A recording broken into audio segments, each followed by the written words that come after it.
Benvenuti nei podcast di Intesa San Paolo On Air, un luogo dove vengono condivise idee, voci e soprattutto storie. Buon ascolto.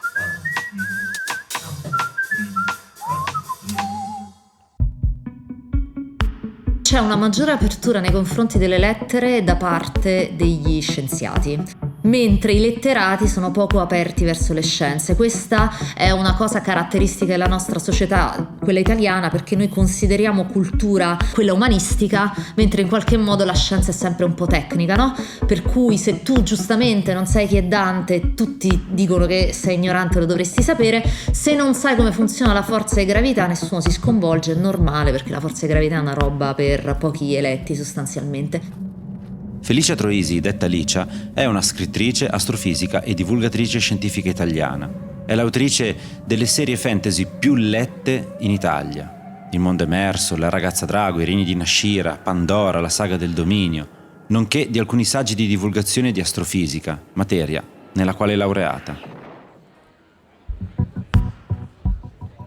Lo diamo spesso per scontato, a volte lo dimentichiamo, ma la scienza è stata una grande conquista per l'umanità. Dalla penicillina alla televisione, da internet alle reti neurali, dalla lampadina alle energie rinnovabili, senza dimenticare vaccini o antibiotici. La scienza non è solo genio, ma anche fatica, applicazione. E soprattutto è fatta da persone come me, come voi, donne e uomini che possono rispondere a una domanda semplice ma fondamentale. Quello che state per ascoltare è Perché la scienza? Una raccolta di opinioni di chi ha fatto della scienza la propria ragione di vita.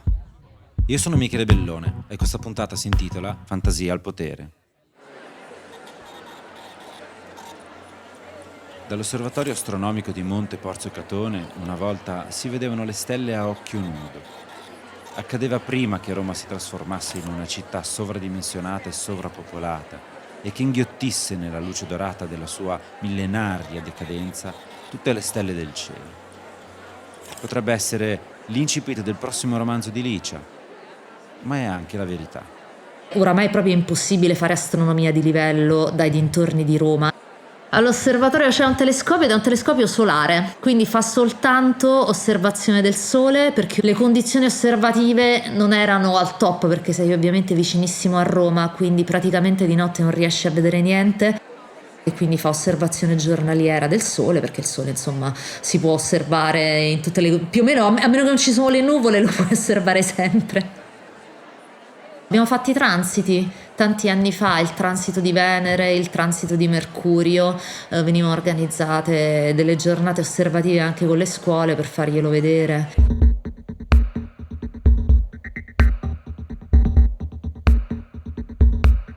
Primissimo contatto all'astronomia è stato con mio zio, che è fisico anche lui. Aveva regalato a mio cugino per la comunione un telescopio di quelli piccolini e ci fece vedere Saturno. Mi ricordo che questa è stata la mia prima esperienza con l'astronomia.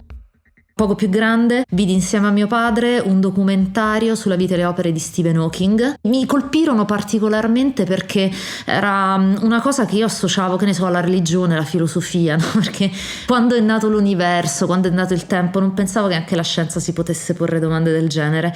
E quindi lì ho cominciato a interessarmi e ho cominciato a prendere dei libri divulgativi, principalmente di Asimov. Verso i 15 anni ho pensato che volevo fare astronomia, quindi prima fisica e poi andare con l'indirizzo astronomia. Mi sono iscritta a fisica a Tor Vergata.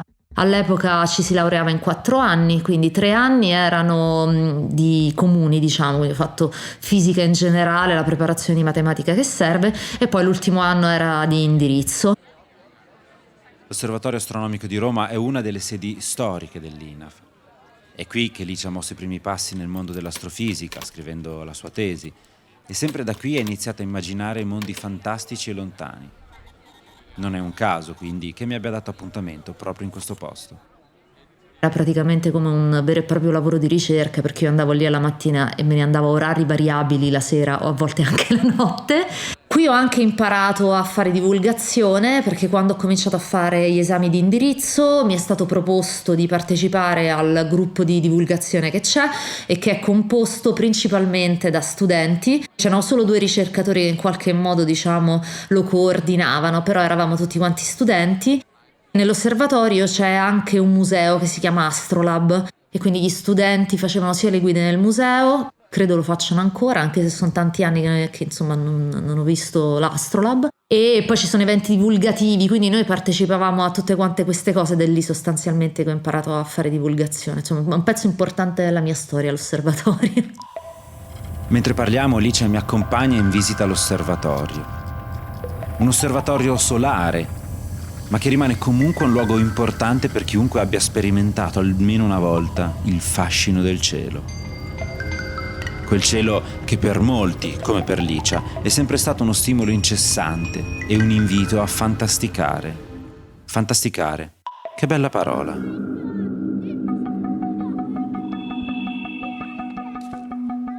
Allora, in realtà la scrittura viene prima di qualsiasi altra cosa. Ho cominciato a scrivere che avevo tra i 7 e gli 8 anni, quindi è venuta prima proprio anche della scienza, tutto sommato no, perché quella la respiravo in casa, però dell'astronomia sì. Però appunto non avevo mai pensato di farlo diventare un lavoro e quindi scrivevo praticamente solo per il mio piacere. Poi mentre facevo il secondo anno dell'università mi venne in mente questo personaggio che era Niall e quindi sempre per il mio piacere decisi di provare a scrivere questo libro che mi prese 1 anno e mezzo circa. E quindi siccome era stato una cosa in cui avevo profuso tanto impegno, io non soltanto la cosa si limitava alla sera quando effettivamente mi mettevo a scrivere, perché io andavo all'università, quindi la mattina seguivo le lezioni, pomeriggio studiavo, avevo la sera libera, era quello il momento in cui scrivevo. E quindi ho provato a mandare il manoscritto in realtà a 2 case editrici. Una era una piccolissima casa editrice a pagamento romana. Io all'epoca non sapevo nemmeno la differenza tra case editrici vere, diciamo, e a pagamento. Quindi la mandai a loro con questo concorso e loro non si sono mai più palesati. E poi alla Mondadori, di cui avevo un indirizzo che era anche sbagliato perché l'editor a cui la mandai non si occupava di fantasy. Però fu così gentile da passare il manoscritto alla persona che se ne occupava, che era Sandrone Dazieri. Era il 2003, io mi sono laureata nel 2004, comunque mi stavo avviando verso la laurea e la Mondadori mi ha contattata dicendo che erano interessati alla pubblicazione del libro e quindi sostanzialmente è cominciato così. Però io per tanti anni, dalla pubblicazione del primo libro nel 2004 fino al 2014, ho fatto parallelamente sia la scienza che la scrittura. Un periodo della vita di Licia è terminato ed è terminato anche il nostro tour qui a Monteporzio Catone. Saliamo quindi in auto per raggiungere un altro luogo importante per chi studia il cielo, il Museo Astronomico Copernicano di Monte Mario. Stranamente non c'è molto traffico oggi, quindi la strada scorre liscia, così come le parole che aprono uno degli ultimi libri di Licia. Sembra il dorso di un porcospino inarcato a cercare di cogliere il tepore del primo sole. Sarebbe una giornata perfetta per volare. Con un bel salto potrei arrivare fino alla periferia, intravedere la barriera e la terra morta oltre. Potrei scendere giù e andare a razziare la casa di un guardiano o volare per volare, come faccio a volte, quando la rabbia è troppa e voglio solo andarmene da tutto. Inizialmente i miei libri erano prettamente fantasy e c'era magari ogni tanto qualche riferimento vago scientifico, ad esempio i nomi delle protagoniste sono sempre stati nomi arabi di stelle, Niall è il nome di una stella, Dube, Adara, Talita, eccetera eccetera. Nella prima saga, nelle cronache del mondo emerso, che io ho scritto come se fossero un libro solo, nel terzo, quello poi sarebbe diventato il terzo libro, a un certo punto si muovono all'interno di una città distrutta e trovano anche un telescopio, che era un riferimento alla mia seconda attività. Per tanto tempo, diciamo, i riferimenti scientifici sono stati sempre molto sotto traccia, poi piano piano in qualche modo hanno iniziato a diventare più importanti e già nella Ragazza Drago c'erano dei riferimenti vagamente astronomici. La cosa che accomuna scienza e scrittura per Licia è la creatività. Siamo portati in molti a considerare la scienza come un qualcosa di arido, ma in realtà c'è tantissima creatività dietro un lavoro di ricerca. Immaginate cosa può voler dire sviluppare un'ipotesi, concepire ed elaborare un esperimento per verificarla, trovare il modo adatto per raccogliere i dati e poi interpretare i risultati, quasi come se fossero una lingua in parte ancora da decifrare. Altro che eredità. E quanti spunti poi possono nascere da quelle ricerche. Ad esempio, l'ultima serie è ambientata nel multiverso, che in realtà è un concetto che nasce in ambito scientifico, anche se meramente teorico, perché noi non lo sappiamo se il nostro è uno dei molteplici universi. Però questa cosa qui la trovavo particolarmente stimolante, perché se tu hai tanti universi hai anche tanti mondi. Quando ero piccola la cosa che mi affascinava di più, come affascina tutti, erano i buchi neri, perché poi i buchi neri nessuno li capisce proprio a fondo, nemmeno la scienza tutto sommato li capisce a fondo, perché noi in realtà non sappiamo esattamente cosa succede all'interno di un buco nero. Quindi ero molto affascinata da quello, tant'è vero che poi a un certo punto avevo indagato la possibilità di fare una tesi nelle alte energie, che è la branca dell'astronomia che si occupa dei buchi neri e delle stelle dei neutroni. Poi per una serie di questioni sono finita invece a fare fisica stellare e adesso in realtà non so qual è l'oggetto astronomico che mi stimola di più. In generale io sono molto affascinata dall'universo nel suo complesso, da tutte quante le cose incredibili lontane dalla nostra esperienza quotidiana che ci succedono, come esempio appunto esplosioni di supernova, ma anche le stelle stesse, i meccanismi che le mantengono in piedi, che le fanno vivere per miliardi di anni. Sono tutte quante cose che trovo particolarmente affascinanti. Dentro è tutto nero, ti senti avvolto da una sostanza viscosa, ti sembra di muoverti con straziante lentezza ma al tempo stesso di viaggiare a velocità incredibile. Non è una sensazione granché piacevole, respirare è difficile, qualsiasi cosa è difficile là dentro, ma almeno dura poco. Riemergemmo sotto un sole assolutamente normale, velato da qualche nuvola rosata, in un panorama di dolci colline ricoperte di fiori. Pat fu la prima a riprendersi, si sfilò la maschera e ispezionò lo spazio intorno con quei suoi enormi occhioni. «Casa!» strillò. Volendo lo posso spiegare che cos'è. Allora, dunque, questa serie, che è Le guerre del multiverso, è ambientata in un posto in cui la gente riesce a viaggiare attraverso gli universi paralleli. I collegamenti, diciamo, a questi universi sono quelli che in scienza si chiamano wormhole. Secondo alcune teorie, ad alcuni buchi neri sarebbero associati dei cosiddetti buchi bianchi. Il buco nero è un oggetto che assorbe solo materia, dal quale non si può uscire superata una certa soglia, che è l'orizzonte degli eventi. Il buco bianco funzionerebbe al contrario, si può solo uscire e non si può entrare. La coppia buco nero-buco bianco rappresenterebbe una specie di tunnel spazio-temporale che permette di andare da posti molto distanti nell'universo e che puoi percorrere in una direzione sola, quindi entri al buco nero e esci dal buco bianco. Questa è scienza, ma è scienza teorica. Noi abbiamo visto ovviamente i buchi neri, nessuno ha mai visto i buchi bianchi, è solo una conseguenza teorica della teoria della relatività, il che non vuol dire che non esistano, magari esistono e non li abbiamo visti. Sostanzialmente quello che è successo all'interno di questo pezzo è che Poe, Damien, che è il suo amico, e Pat, che è questa bambina che loro hanno salvato, si sono sostanzialmente gettati in un varco spazio-temporale, che io non chiamo mai esplicitamente wormhole, perché diciamo mi piace non chiamare i concetti scientifici direttamente col loro nome, perché questo in qualche modo mi permette di avere una libertà maggiore nel reinventarmeli e adattarmeli in base alle esigenze narrative. Però più o meno è quello, solo che invece di spostarsi tra posti molto diversi all'interno dell'universo, loro si spostano proprio di universi, e quindi questo concetto del multiverso.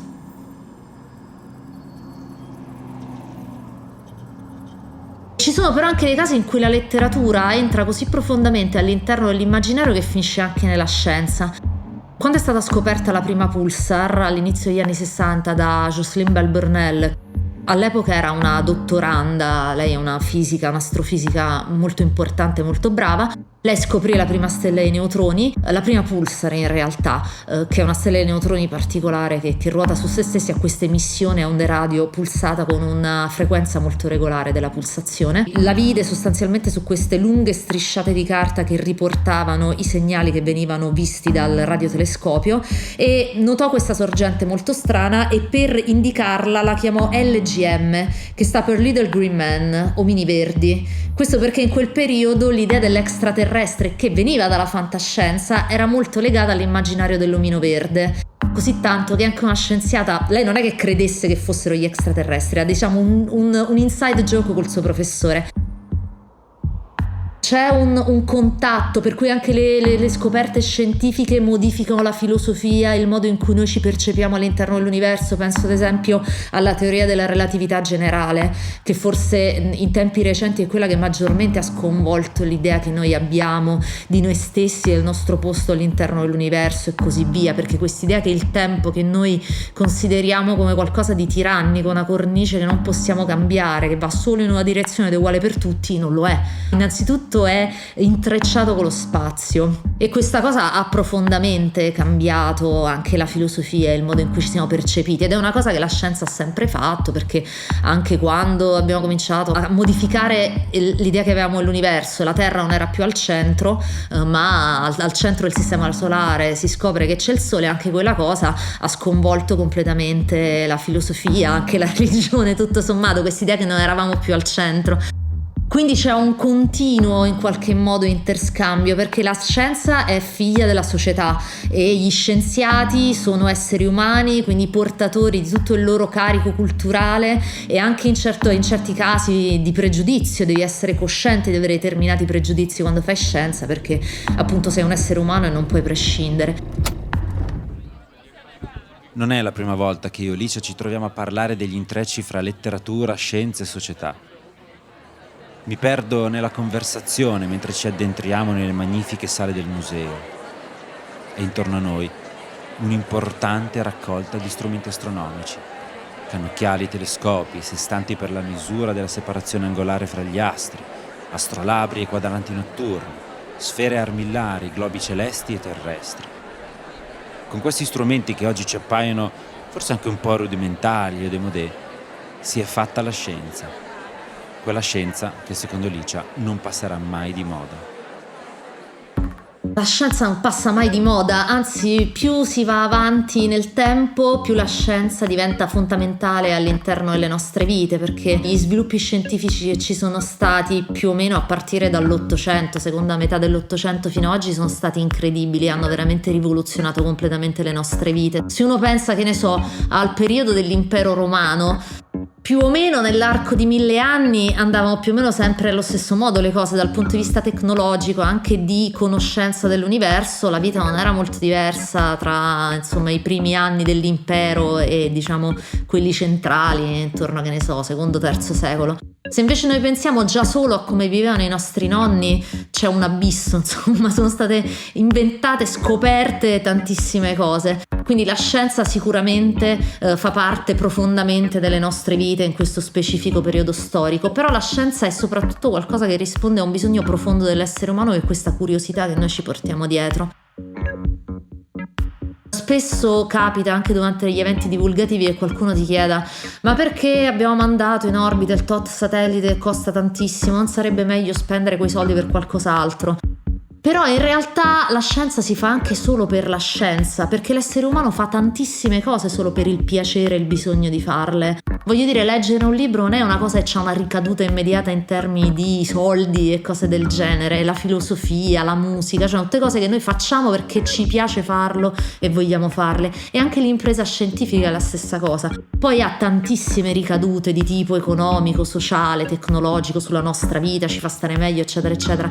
Però non è quello la ragione principale per cui si fa. Si fa perché noi vogliamo sapere le cose, siamo curiosi, è una cosa che abbiamo da sempre. Infatti se uno guarda come si comportano i bambini sono curiosissimi di qualsiasi cosa e sono entusiasti di qualsiasi cosa tu gli fai vedere, lo stelo d'erba, il fiorellino, l'insetto. Ecco, quello è un atteggiamento che in genere da adulti si perde, ma in qualche modo gli scienziati continuano ad avercelo, continuano ad essere delle persone che sono in grado di entusiasmarsi anche per ciò che può sembrare scontato. Incontrare Licia è sempre un'occasione per tuffarsi in quei territori di confine fra la ricerca scientifica e l'esplorazione letteraria, e per ricordarmi che cercare di comprendere il mondo e tentare di raccontarlo sono due pulsioni profonde, radicate nella nostra natura, e tutto sommato non poi così diverse, l'una dall'altra. Perché la scienza è un podcast di Codici Edizioni, scritto da Michele Bellone e Alessandro Bernard e realizzato con il supporto di Intesa San Paolo. Il sound design è di Domenico De Fazio. Grazie per aver ascoltato i podcast di Intesa San Paolo On Air. Al prossimo episodio.